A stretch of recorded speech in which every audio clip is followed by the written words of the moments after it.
the IMaGINE mission, Innovative Mars Global International Exploration Mission. Unfortunately, you can't see our faces over here, but you probably can refer back to the report for that. So when our ancestors looked up the sky, they saw the gods. But when we look at the sky today, we see opportunities. And in fact, this is why we named all of our spacecraft components after the Greek and Roman gods. And in fact, the propulsion system for our spacecraft is the Hermes, which is comprised of the propulsion system and the power system, which brings, as the messenger of the gods, brings the Harmonia, which is the goddess of harmony, back to her father and son, Mars and Deimos, respectively. Today here you see only 6 people standing, but the team is comprised of 15 people, and we had the honor and privilege today to represent 8 different countries and 11 different universities. And I would also like to acknowledge our team advisor, Dr. Spencer. And so all of us scattered around 6 different time zones. Here's a presentation outline showing what we will talk to you about today, and it's mostly an outline showing all the subsystems and various components that are required for the mission design to take place. So the RASC-AL theme that we're doing is obviously the crewed Mars moon missions, and this ambitious mission has the requirement of bringing 4 people to the surface of Deimos or Phobos for about 300 days and return them back safely, all by the year 2035. So our mission statement is that the IMaGINE mission will deliver a crew of 4 astronauts to the surface of Deimos and a robotic exploration mission to Phobos for about 300 days during the years 2031 and 2032. The crew will perform service excursions, technology demonstrations, and ISRE of the Martian moons, as well as site reconnaissance for future human exploration on Mars. So here's a mothership diagram. By mothership, we mean the Hermes plus Harmonia, and also to talk to the mothership right now, you see also Orion. This is an overview of all of the major components that make up the mothership, and also you see what the acronyms stand for here. So Harmonia is the habitable arc for Mars operation and interplanetary activities, and Hermes is the human electric reusable Mars Earth shuttle. Here you see another view of our spacecraft, which is the major component of our mission from different perspectives.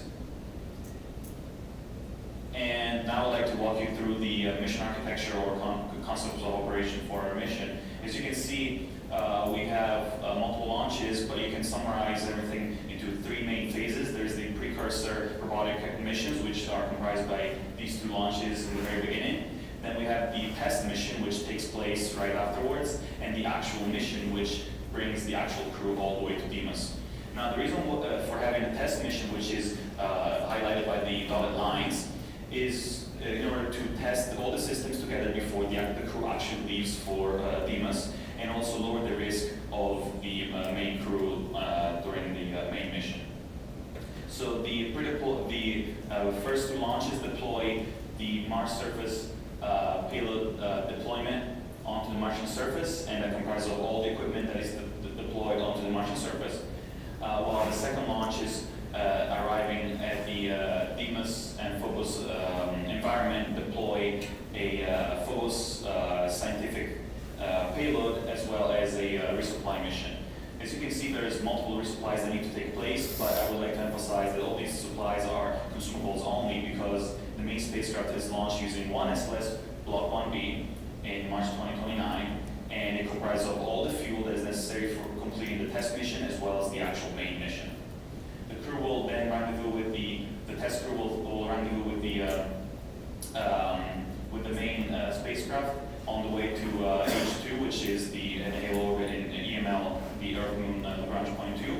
And once the test mission is completed, the test crew will return back to Earth. The main crew will be launched when all the assets arriving on Mars have been confirmed to have arrived and will then be working properly. And the main crew will depart from H2 all the way to the sphere of influence of Mars, arrive at Deimos, stay there for about 340 days, perform the necessary scientific operations, and then they will come back to Earth, where the crew detaches from the main mothership, splashes down, and the mothership goes back to H2 for being reused for future missions. So as I said, there are multiple resupply missions. There are two types. There's the Type 1 and Type 2. Type 1 is for the Rev 1 and Rev 2, Rev meaning resupply expendable vehicle. And the Type 1 resupply will take place similarly to a way that the Apollo program launched the lunar module, meaning that Orion will attach to the resupply vehicle. They will be ejected into a rendezvous trajectory to the mothership. They will rendezvous with the mothership, perform the resupply. The Rev 1 and 2 will be discarded, and then Orion will be docked again to the mothership, which is fully resupplied now. Type 2 is very similar, except that the resupply vehicle is sent by itself, and it arrives in a way that it will rendezvous with the main mothership, and then the resupply will take place, and then the Rev will be detached and discarded. And I just want to emphasize that Orion will not need to be depressurized and repressurized during these operations. The mission analysis, here you can see the outbound trajectory to the way to Mars and the inbound trajectories back to Earth for the main mission.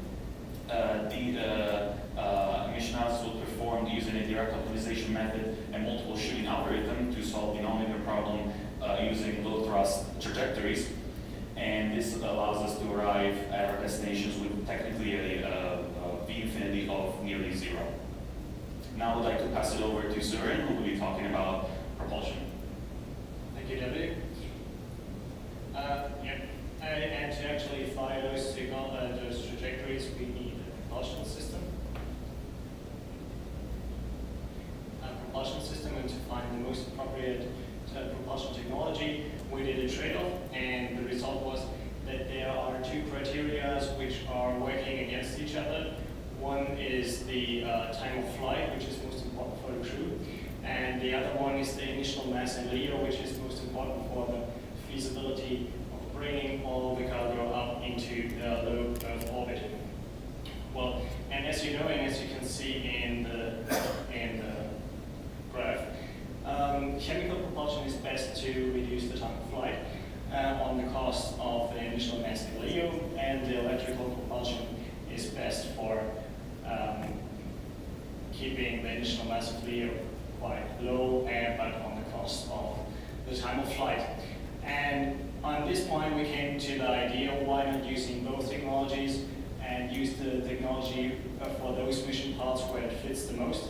So we are using electrical propulsion for all the cargo, and we are using chemical propulsion for the crew. So we try to use chemical propulsion to shoot or bring the crew as far out to Mars as possible, and dock it then with the main spacecraft or our mothership.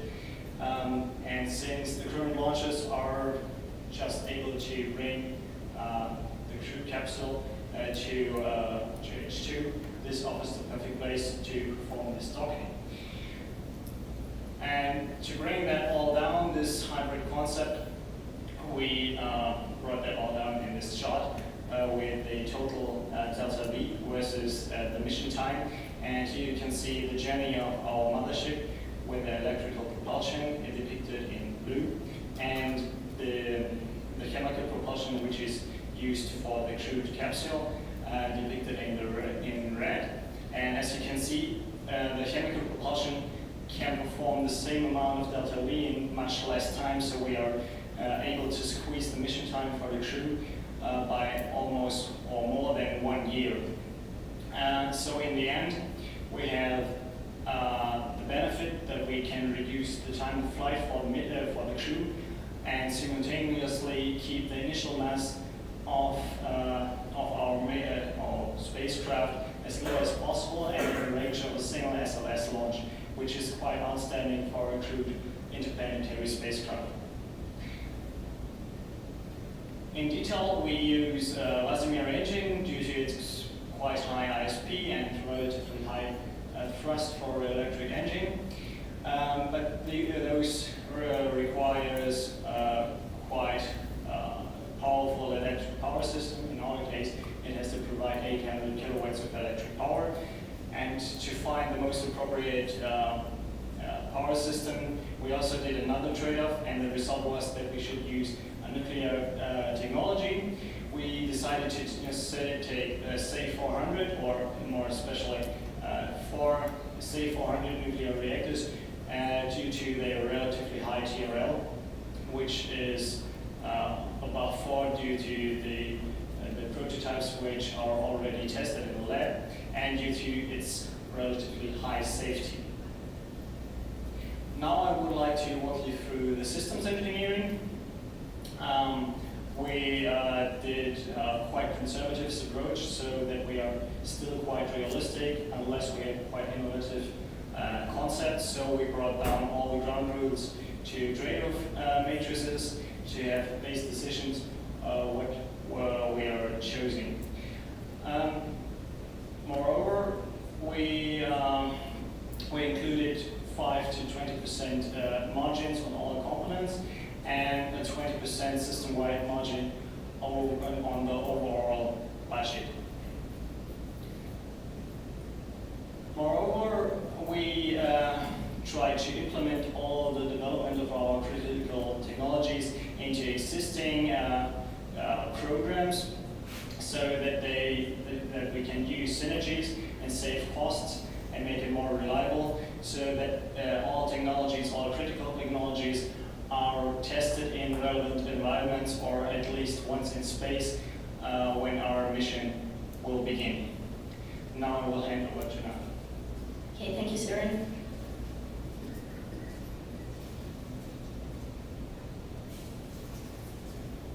Okay, I want to talk about the ARCS, that's the Altitude and Orbit Control System, which main goals is to provide navigation and orientation maneuver capabilities to the spacecraft.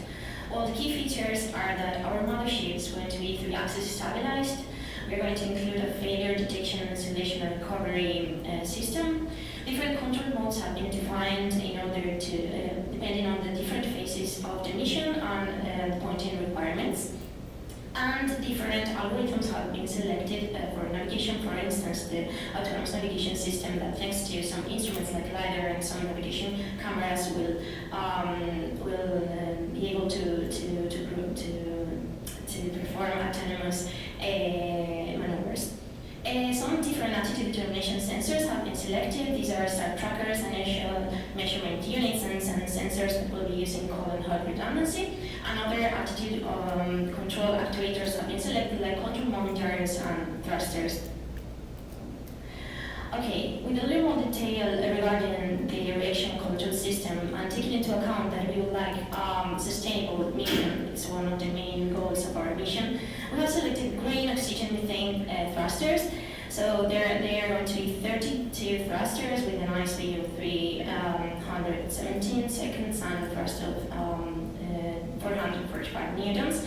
And we have performed different trade-off studies on we have selected them because they have similar higher performance rather than other chemical thrusters such as hydrogen, but they are not toxic, and we can reduce the mass respect to these chemical propellants, and we're going to reduce the cost as for the mass reduction. But the most important thing and the key feature is that regarding refueling, we can use gaseous methane on oxygen from ICLAS, or eventually from RSRU activities for Mars. Okay, let's talk about one crucial part of our mission, which is the landing and ascent demos. We are going to perform a precise and safe and soft landing on the surface of demos of the whole spacecraft. So here you can see a diagram with the different phases of the landing and ascent. So first of all, the mothership and Orion will slow down and approach to Deimos. And then the mothership will turn around and perform smooth maneuvers, and the landing gear is going to be deployed. Regarding the landing system, we have selected a 4-leg gear equipped with 4 ice screws and 4 anchoring ropes to keep the local vertical. And we're going to include an innovative dumping system that will be able to dump the impact energy, but not just dumping, but also store the energy from the impact. Before landing, the erection control system thrusters will be turned off at 20 meters high to prevent the contamination of the regolith of GMOS. After landing, site separations will begin. Okay, regarding the ascent, the mothership and Orion will use this energy stored, and in case of this energy is not enough, the attitude control thrusters are able to perform the takeoff if necessary, and then finally the mothership and Orion are coming back to Earth with all of thrust maneuver. I will pass it here. Chris. Thanks, Danny. So moving on to the next slide, I'll be talking about the environmental control and life support system as well as the human factors. So for these systems, we have implemented several innovative technologies and techniques to reduce mass, enhance the EVA capability, as well as provide a safe journey for the crews into Mars, or to Deimos. So our first technology we're using is torpor. As Mr. Bradford spoke about yesterday, torpor is a human stasis. It uses an unconscious, crew members are put in an unconscious state using therapeutic hypothermia, which is a non-invasive cooling method to reduce their body temperature about 10 degrees Fahrenheit, which reduces their metabolic rate about 50 to 70%. This reduces consumption of life support resources, production of waste, and reduces some of the psychological concerns, which I'll be speaking about in a later slide. Humans currently have completed this method for periods up to 14 days and multiple cycles with no negative or detrimental effects. So this is how a torpor system is imagined to be designed in the current stage. There are thermal pads and thermal management systems in the nasal cavity, which are used to cool and awaken the crew member to and from torpor. There are nutrition supply via catheters in the chest and alternate in the leg. There's also waste collection supply and also sensors to keep crew health monitored during the whole flight. For the torpor crew schedule, as you can see on the bottom, this is our suggested schedule. We always keep one crew member awake in order to manage communications and administer system and crew checks, as well as aid in torpor induction and awakening of other crew members. So it is a non-automated system because we always have one crew member there. As you can see on the schedule, dark blue indicates active, light blue indicates torpor inducting and awakening, and white indicates the torpor schedules. So we always have 4 active days followed by 5 to 11 torpor days. This rotating schedule ensures that each crew member will be accompanied by different crew members throughout their flight, reducing the psychological aspects and concerns associated with the long-term space flight. This provides significant mass savings using torpor. As you can see on the graph, there's a minimum, maximum, and average values based on how much crew members consume food, water throughout their journey based on the type of individual they are and what kind of work they're doing. So on average, torpor saves about 55 kilograms using our schedule per day of consumables. We can use this proof of concept by doing bed rest studies, isolation testing, and ISS testing, all to find out the effects of torpor that have not been found yet, how to solve them, and validate and verify the software. The technology. Next, we'd like to talk about spacesuits. So in order to keep the crew safe during flight and on the surface of Deimos, we have selected an IVA and EVA suit. For the IVA suit, we have selected the modified ACES suit or MESA suit. This is designed for the Orion vehicle. It's a closed-loop architecture and it's expected to be flight capable in the 2020 timeframe. It also has a contingency EVA capability, which they're developing for the ARM mission at the moment. The EVA suit we have selected is a Z-series suit. Currently, the Z2 suit is being tested at Johnson Space Center. And the Z3 suit is expected to be NASA's future exploration suit to be flight capable by the 2022 timeframe, well before our mission launch date. So it's very high mobility, and it has advanced PLIS 3.0 EVA capability, which is expected to be the advanced life support capable for our future exploration missions. Finally, I'd like to talk about ECOS technologies on the mothership. So for our Harmonia, we have a supply carbon dioxide removal system, which takes CO2 and hydrogen and produces water and methane for the crew to be used as fuel. We also have oxygen generation assembly on the ISS, the VP car system, as JPLE noise and extinguishers to prevent against fire detection and suppression and detect contaminants. For Orion already is currently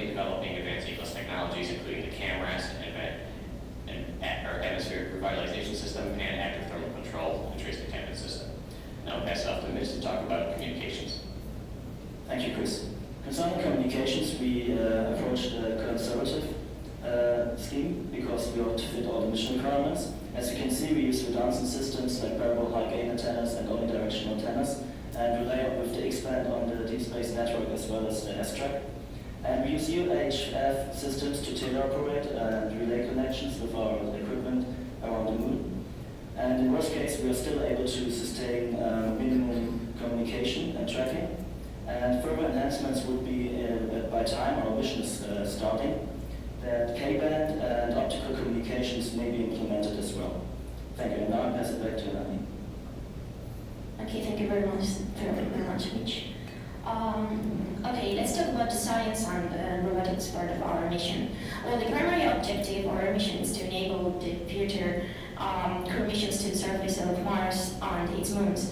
So, with interesting colonization. So, what we are going to perform is geology research.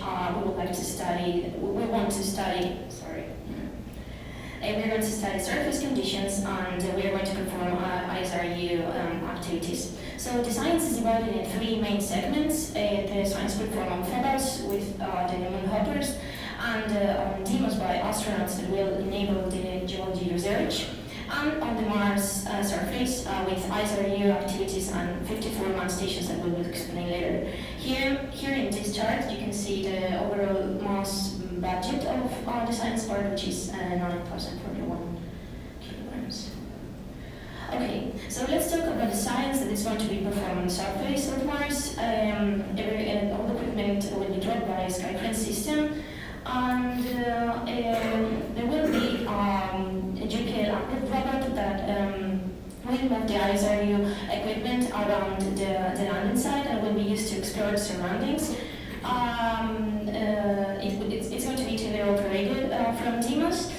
Other ISRU activities are going to be autonomous fuel production and also water production, as well as 3D print, as well as we will have a 3D printer to build habitats for technology demonstration for human exploration. Okay, yeah, let's talk about the Mars Surface Analysis Network.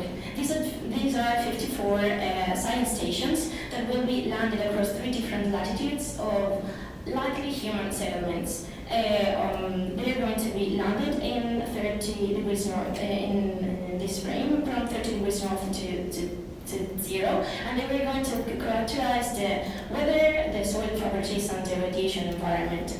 They are critical to identify the parameters for future landing sites, and we're going to reduce cost using heritage components like cameras and detectors from the Mars Science Laboratory, the Curiosity, and he performed the InSight mission. And I will pass it to Maria.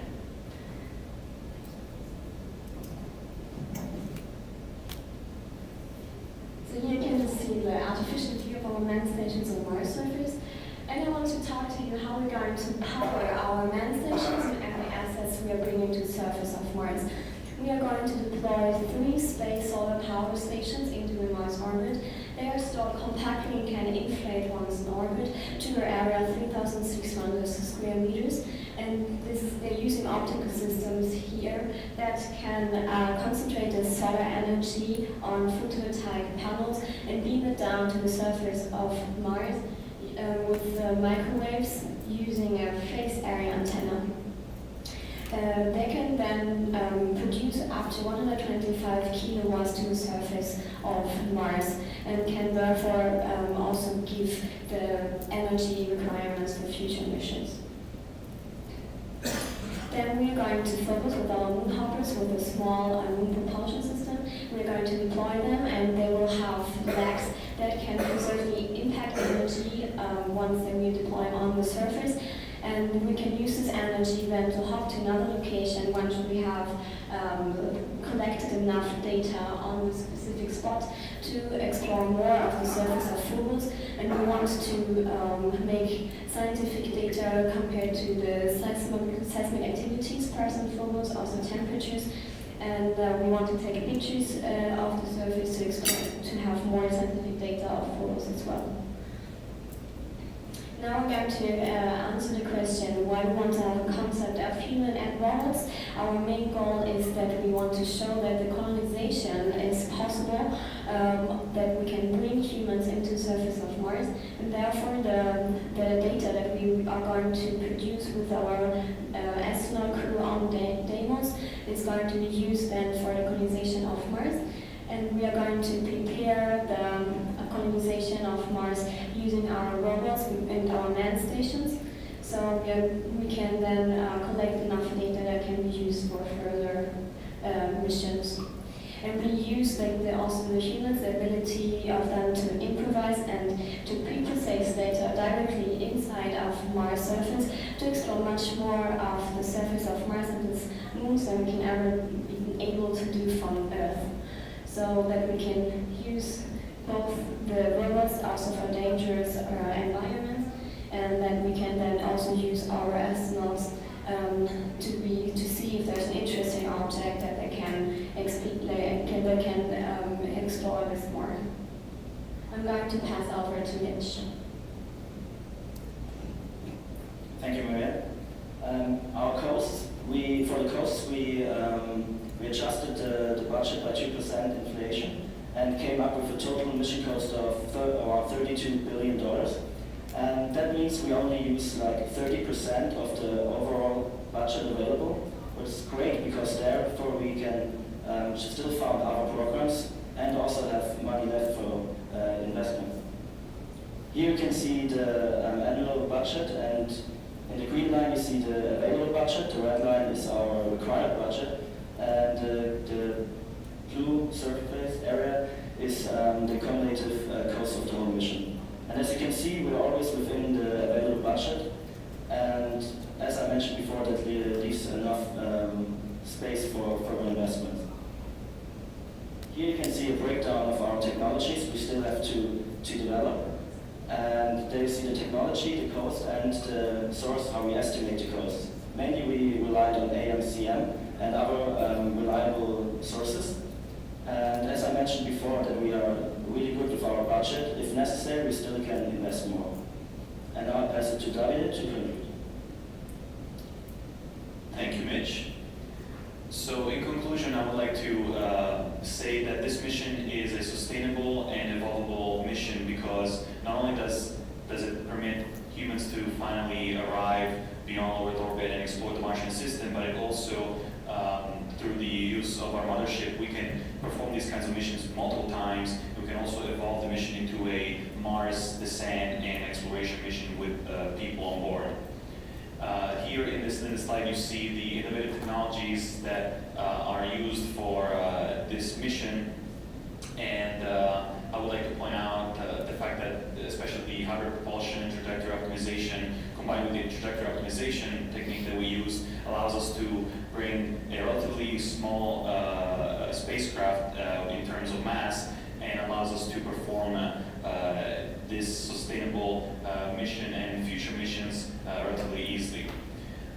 Also, while the internationality of our team is represented by us today, I also want to further thank everybody who could not make it today, but and also would like to thank our team advisor, all the judges, and we would like to invite you to come to our poster session to ask further questions, of course, but also to see our mission video, which we cannot show you during the presentation due to time constraints, but some of you may already have seen, and we will also have running during the poster session.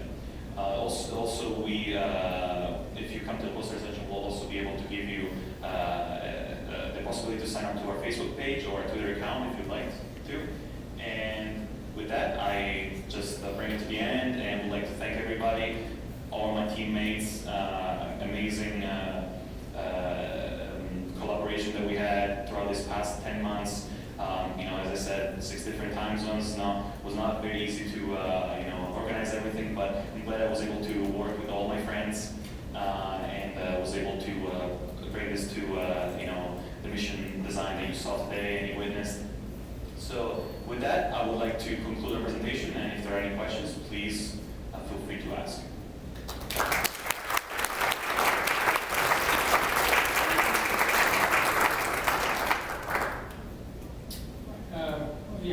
Nice job.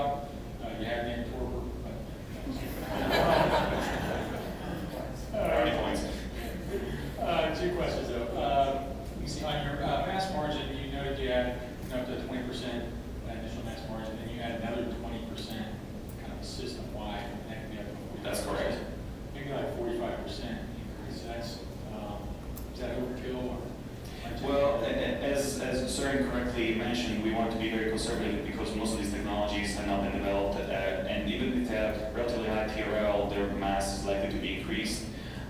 So I guess we are planning on the safe side, and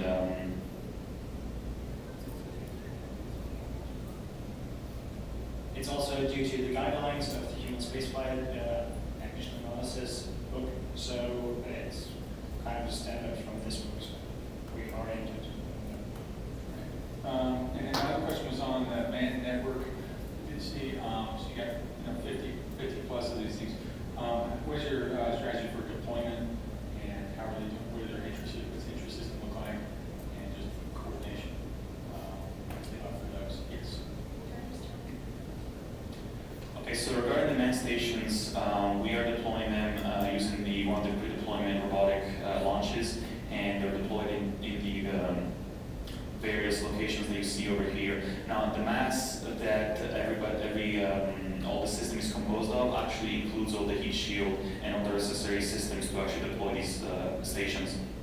Although they're relatively small, because we have a lot of them, but they're relatively small. But the idea of this is to create a global survey of the entire surface. Well, not the entire surface, but the places that are likely to be colonized by humans. And you see that we did not choose all the elevations because the higher elevations do not allow for enough drag to slow down at arrival, and also are probably not going to be the most likely settlements for future colonization.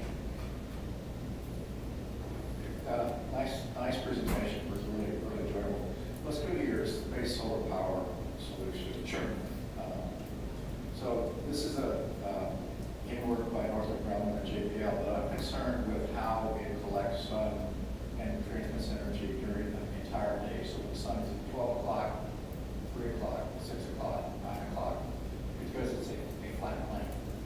Yeah, so we have 3 of them that are deployed around the in Martian orbit. So we always have full coverage around the in our Mars, but they will beam the power down. They're kind of work by collecting the sun power and then beam it down. And the person who's actually working on this at Caltech is not here today. But if you want, I can ask him more questions, before the poster session. But basically, the idea is to have a global surrounding power that can be deployed continuously and beam down, even if it's not 100% continuously, of course. So let's talk about that in the poster session. Sure. Hi, good job, guys. I was glad you guys mentioned bitter. It's important. Question. You guys said that you're going to take up a test crew, right? And your Yep. test crew's going to go there. So is there a reason that you couldn't have your main crew just do the tests? Or what types of tests were you thinking about? So let me just go back to the slide. Basically, the idea of the test crew is so that we have a way of assessing the entire systems working together before we actually launch all the way, beyond the Earth's sphere of influence. And here we just named them test crew and main crew, but we didn't specify who they have to be. Now we said that the test crew rendezvous with the spacecraft, and the idea is to have this time, which is about 200 days if I'm not mistaken, but the correct number is on the report, to have enough data that can be collected by the ground crew, and they can assess, okay, all these systems work okay, or there must be, some small adjustments. And then the test crew would come back home and would have the main crew go back up. And now the idea is we don't necessarily have to have a different crew. We just figured that since one crew is already spending 200 plus days in just testing, we would figure we would have a main crew, a different crew, do the mission, because by the time they leave and they come back, as you can see in the timeline, it's about 3 years or so of time of flight for them. Got it, that makes sense. And also the test crew uses torpor, so that technology is also being tested during the test. Just wanted to make sure I mentioned that. Also, thought you did a good job. A question about your torpor only having one crew member a week. If anything happens to that crew member, I think, or the other crew member, the torpor crew members capability to wake up on their own? Yeah, so the way it's staggered is there's about half the time, or about 3/4 of the time, there's actually 2 crew members away. It's the period right here between when one induces and one's awake that the crew member would be by themselves. We had it that way for psychological concerns that would help with that. If there was a problem, there is an emergency system right now that it's identified that people can be woken up in about 2 hours, and that's for using the current medical technology on people who are not healthy. It's figured with more research that as we do it with more healthy individuals, they can recover a lot faster. And the torpor can be varied so that the temperatures can be ranging, so there's only always one crew member closer to being awoke than other members. So in the event of emergency, you can be woken up a lot quicker. All right, nice job. I liked the trade that you did cross propulsion concerning IM layout, time of flight, and safety. Is that what then drove you to the torpor approach, because you get such a long duration with the crew under SCP, essentially? That long blue line at the top of your graph? Yes. Yeah, the torpor definitely helps because it reduces over 40 tons of consumables over the course of the mission. So it's a great advantage for that, which torpor helps a lot reducing that mass. Okay, and then unrelated question, but you've got a lot of dockings and undockings in your architecture. You get your flip maneuver and your dock-undock when you change out your the other module. Is there a backup plan there, or are you just relying on that technology being really, really reliable? Yeah, that's a good question. In fact, as I showed you, we have 2 kinds of dockings. I want to also stress the fact that with both of them, Orion does not need to be depressurized and repressurized. And so these are 2 kinds of dockings. This is the Type 1 for Rev 1 and Rev 2, and also Type 2. They're very similar at the end because they all consist of pretty much the same resupply vehicle. And if the Rev 1 through Rev 3, so Rev 1, 2, and 3 are performed within the Earth's sphere of influence, while Rev 4 is performed at Deimos. If Rev 4 were to fail, as you can see in the risk matrix that we developed in the appendix of the report, the only cause would be a lower stay time at Deimos, because that food, that those consumables that are deployed there are only for the stay time. So instead of being 340 days, it would be only about 100 days, which of course results in a lower science return, but the crew can still comes back home. Got it, thank you. Yep. My colleagues asked all the questions I had, so I'll catch you at the poster session. Sounds great, thank you. We've got time for a question from the audience. Matt from the University of Minnesota. I was just wondering if you guys made a decision whether you go to Phobos or Deimos. I guess I didn't really hear that clearly. And depending on which one you go to, does that change any of the mission architecture or anything along those lines? So we're going to both, except that the crewed part is only for Deimos. But Phobos comprises of, their exploration of Phobos is done only via robotic exploration. We actually developed a trade matrix for choosing which, Phobos or Deimos we will go to. If I get to the slide. Okay, so here you see some of the reasoning and rationales behind why we chose Phobos versus, why we chose Deimos versus Phobos. And if you want to read this in more detail, I can obviously show this to you during the poster session, but it's also part of the appendix in the report that was available for the judges, I guess.